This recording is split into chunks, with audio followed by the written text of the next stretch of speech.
The following video is brought to you by YouTube, the erectile dysfunction of modern entertainment. Sonic and the Black Knight turned 15 years old this year, which has not only added to my growing sense of existential dread, but it also marks 15 years since the end of the dark age of Sonic games. And what an age it was!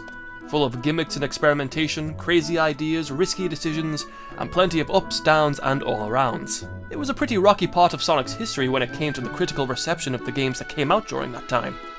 Games like the infamous Sonic 06 hit the series so bad that it still hasn't recovered 18 years later.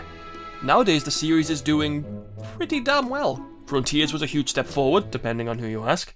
The IDW comics are doing well, depending on who you ask. There's Sonic Prime. And the Sonic movies are critical and financial successes that have introduced a whole new generation to our favourite blue rat.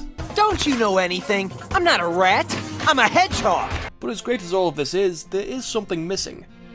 A sense of identity. Sonic spent the last 10 years or so floundering around, desperately trying to find its voice, recapture a magic that was lost. A magic that's been missing since Sonic and the Black Knight. Like a sword, I run into the heat of day. Like the night, I fight until the fight is won. In the rage, I sing each and every one till this war is won. And I'm meant to rule by the sword, slicing through the air, bring inch of the power in you. As I stand by the pale like a man, my kingdom, I'm the light of the wind, the light of the wind. So let's dive into Sonic and the Black Knight and analyse everything that makes it so Sonic. Black Knight is a sequel to Sonic and the Secret Rings, and because of this, both games have a similar structure. Sonic moves on a set track with a limited range of motion, only being able to move in 4 directions. The games focus less on platforming and more on spectacle and reaction time, which works fine for how limited the movement can be. But Black Knight introduces 2 standout features that elevate it beyond Secret Rings. The first feature is this little thing called an analog stick. Wow, look at it go! I move the stick and Sonic follows! What wizardry is this? This not only fixes the biggest problem with Secret Rings, that being its horrible motion controls, but the movement in general just feels good to play. Is it perfect? No, walking backwards can be a pain since you have no control of the camera, and the few levels that try to function more like a traditional platformer don't really work with this control scheme. It's a game that works best when you're charging full speed ahead. The second feature is this pointy hunk of metal in Sonic's hand. That's right, Sonic's got a sword, because of course he does. Look at this smarmy little tool. I didn't think it could get any cooler, but look at him! The swordplay in this game is pretty fun. The controls are basic enough, just waggle the stick and Sonic will mow down everything and everyone in his way. Greetings, stranger. May I offer you some of our finest wares? Holding down the B button will activate the Soul Surge, which slows down time and allows Sonic to lock onto an enemy and subsequently relieve them of their breathing privileges. And if you time your swing to whenever Caliburn, that's the name of the sword, glows, the soul meter will fill up, meaning you can keep your combo going for as long as you want, provided you get the timing down. Then there's my favourite move in the game, the combo swing. Time your swing to when you activate the homing attack in front of a group of enemies and Sonic will do this. I appreciate a Sonic game with a body count. The gameplay in Black Knight doesn't have a lot of depth, but it makes up for it by just being so satisfying. It really sells the idea that Sonic is this unstoppable force of nature, as you slice through armies of actual demons like it's nothing. Honestly, the biggest problem with Black Knight's gameplay is how poorly it can convey its mechanics. For instance, did you know there was a kick attack in this game? I've owned this game for 15 years and I'm only now just finding that out. Did you know there's an entire honor system that rewards you based on your good deeds? Did you know you can craft weapons for the Knights of the Round Table that can only be used in like 5 stages? Remember this icon that pops up in boss fights? Did you know you're only supposed to swing the Wii Remote once, despite the icon making it seem like you should be shaking it like a psychopath? Do any of these ruin the experience? No, not really. The only major problem is the Wii Remote icon, but even then, most boss fights can be taken down pretty quickly. Honestly, the boss fights in general are pretty lame, with the exception of King Arthur and the Dark Queen, which actually reward you for timing your swings. You can beat King Arthur in under 30 seconds if you get the timing perfect. But the rest of the boss fights are pretty simple. The Knights of the Round Table are made of tin foil, and the only other boss is this dragon who's super easy to beat. unless you happen to be an idiot. So that's the gameplay of Sonic and the Black Knight. It's all style with little substance, but it's pretty damn stylish. So with that out of the way, let's move on to... Sonic and the Black Knight takes place in a dark, murky, depressing land known as England. And take it from me, it's never looked better. The art direction in this game is top tier. Not only is it super impressive for a Wii game, it's just cool. There's this wonderful blend of fantasy and realism without ever leaning too much in one direction. Each level theme is distinct and memorable. Misty Lake is calm and mellow, naturally easing the player into this strange new world. Camelot Castle has you running through this bustling town and smashing your way through the sewers. The Deep Woods has this little village surrounded by booby traps in an enchanted forest. The Great Plains is a collection of ancient ruins that's been turned into a prison for these big ogre guys. Crystal Cave is... a cave with crystals in it. Molten Mine is a coal mine inside a volcano. And Fairway Avalon is this great place for our final battle against King Arthur as it bathes in this golden light. The character design is also great. Melina is stylized without coming across as too realistic or uncanny, and she's downright menacing when she takes over as our main villain. King Arthur looks like something out of a death metal album. And Caliban is a talking sword. What more could you want? Then you have the Knights of the Round Table, who are portrayed by different characters from the series. Our main three consist of Lancelot, Gawain, and Percival, who resemble Shadow, Knuckles, and Blaze respectively. I love these guys, and I love the concept of reimagining characters we know into different genres. I love how you can get a read on their personalities through their weapons and fighting styles. Lancelot uses a reverse grip while using his sword Arendite, possibly showing his ruthlessness, which not only fits for Shadow, but also the real story of the sword itself, which was created by the Lady of the Lake and becomes cursed after Lancelot kills Gawain, something that's referenced by Melina. Gawain uses Galatine, which are essentially two giant axes, showing that he's the muscle of the group, not unlike the Knuckles we know. And Percival has Levitine, which is styled after a rapier, showing us that she's the most disciplined and graceful knight of the Round Table, which also fits Blaze's character since she comes from a place of royalty. Also, fun fact, Levitine was a flaming sword from Norse mythology that was wielded by Surtur during Ragnarok, which ties into Blaze's pyrokinesis. That's pretty neat. But of course, this is a Sonic game, and if there's one thing Sonic always gets right, it's the music. And Black Knight has one of the best soundtracks in the series. Every song here is a hit, from the stages to the cutscenes, even the menus. The whole soundtrack is a perfect blend of grand orchestral scores and the high energy rock and roll Sonic is known for. Oh, and did I mention we have 4 Crush 40 songs in this game? That's right, 4. And oh, how I've missed you, Crush 40. I'm so tired of listening to Otani and his choir of bees.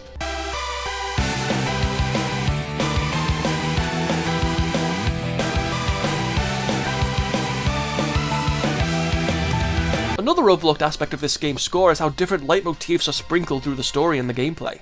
The game's main theme, Night of the Wind, is incorporated into a bunch of different tracks and serves as a through line to Sonic's character, from the beginning all the way to the end.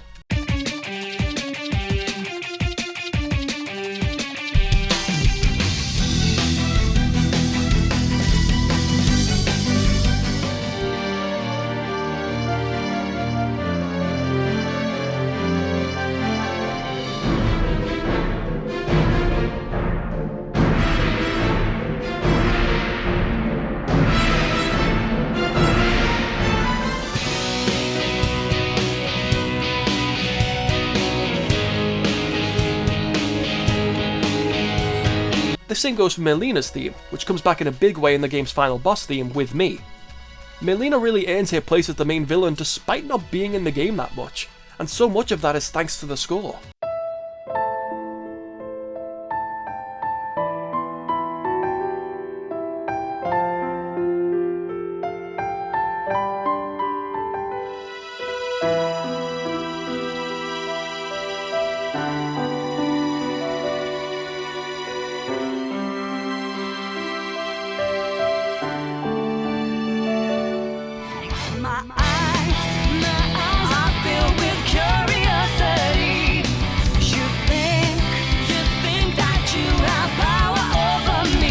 The music does a fantastic job of putting you in Sonic's shoes. The contrast in musical styles is a great way to mirror Sonic being in an unfamiliar world and the chaos he brings as he blasts through it. Black Knight also brings back some songs from the adventure games. Something that could have easily felt cheap and manipulative, but they utilise them pretty well here. It makes the whole game feel like this grand finale, this end of an era. And given what happened to the series after this game, it kinda was. But to get into that, we'll have to dive into... You all know the drill by now. Sonic and the Black Knight has one of the best stories in the series. Sonic is thrown into the story of King Arthur and the Knights of the Round Table by Melina, the granddaughter of Merlin the Wizard. Melina needs Sonic's help to defeat King Arthur, who's been corrupted by the Scabbard of Excalibur, which grants him immortality and an army of Knights of the Underworld. So Sonic gets a talking sword called Caliban, and the two set off on a journey to defeat the Knights of the Round Table, put a stop to King Arthur, and become a true knight. Seems pretty simple, right? But there's two major factors that make this story one of the best in the series. The first factor is Sonic himself. This is Sonic at his peak. He's perfectly written. He's cocky and arrogant, but laid back and kind. He loves the thrill of danger, but he'll stop to help someone in need. He fights for what he thinks is right, and he doesn't care if he's the hero or villain. Sonic isn't bound by a code or a sense of justice or some grand philosophy he can spout platitudes about. Sonic is just a guy who loves adventure, living by his own rules and having a blast while doing it. The man is dropped into a literal hellscape and comes face to face with a possessed king and an army of demons, and this is his reaction. Oh, I get it. No problem. I'm used to stuff like this.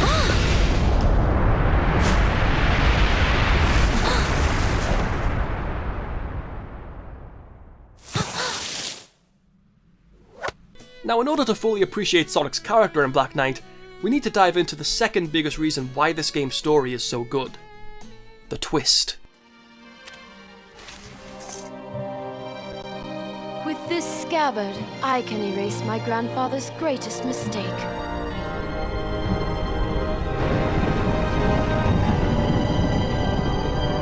What? I shall make this kingdom eternal.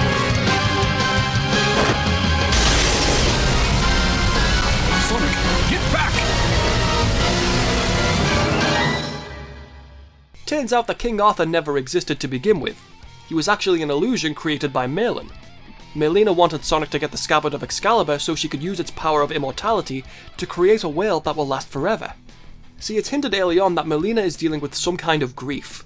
It's implied that she's still reeling from the loss of her grandfather, and she's struggling to come to terms with her own mortality. The focus of the finale is the opposing ideologies between Sonic and Melina. When Sonic confronts Melina, he asks her why she did what she did. Melina explains that the world will end no matter what, but she has the power to make it last forever, to finally be free from her pain. But Sonic doesn't listen. I love that Sonic doesn't waste time trying to talk her down here. He immediately springs into action and lets his actions speak for him.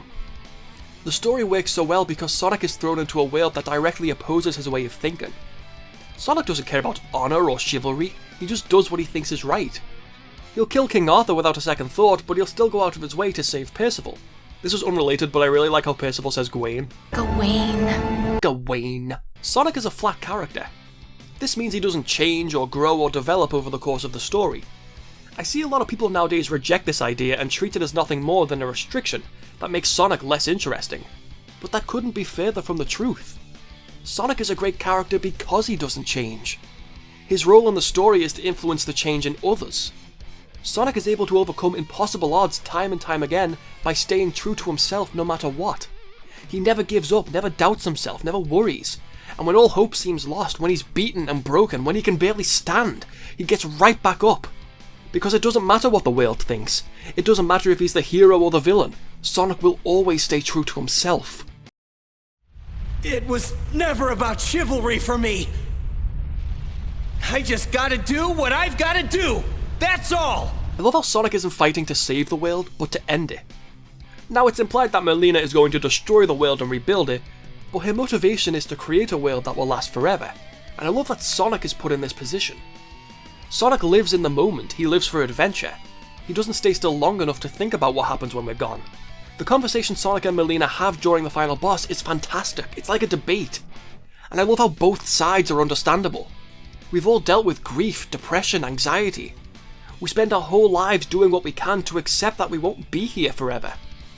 People in our lives will come and go. We all wish we could turn back time, try again, but we can't. But how can we go on when nothing really matters? Sonic and the Black Knight isn't about good versus evil. It's about nihilism versus existentialism. To quote the world's happiest Frenchman, philosopher Albert Camus, yes, we're really doing this, the realization that life is absurd cannot be an end, but only a beginning. Melina is right. Life has no meaning. There is no grand design, no purpose, nothing. All she knows is pain and loss, and she'd do anything to stop that pain.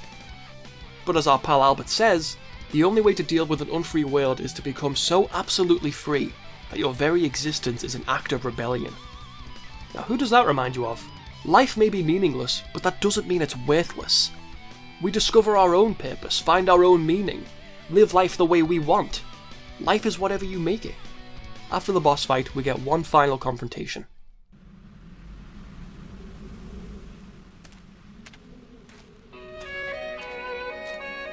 Merlina, every world has its end. I know that's kind of sad, but that's why we gotta live life to the fullest in the time we have. At least, that's what I figure. Is there really anything more Sonic than that? Sonic has no profound philosophy, he doesn't live by a code of chivalry and honor. Sonic is just Sonic. The story of Black Knight isn't just great because of how well Sonic is written, it's because the story is ultimately about Sonic. Sonic is the embodiment of life, of freedom. He's the walking definition of living life to the fullest. Black Knight isn't just the end of an era, it's a celebration of Sonic as a character, what he means, what he represents. Sonic and the Black Knight is far from a perfect game, but it understood Sonic as a character more than any game since. There's a reason people still look back on it fondly, because even now when Sonic is seemingly getting back on track, no other game got it quite like Black Knight. I may not be a fan of the current direction of the series, but I'll never stop loving Sonic. It's easy to get caught up in the discourse and the discussion surrounding the characters and how they should be portrayed, but we're all here for a reason.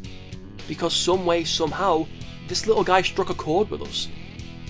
Sonic may take many forms, whether it's Prime, the movies, the comics, but for me, there's only one: Knight of the Wind.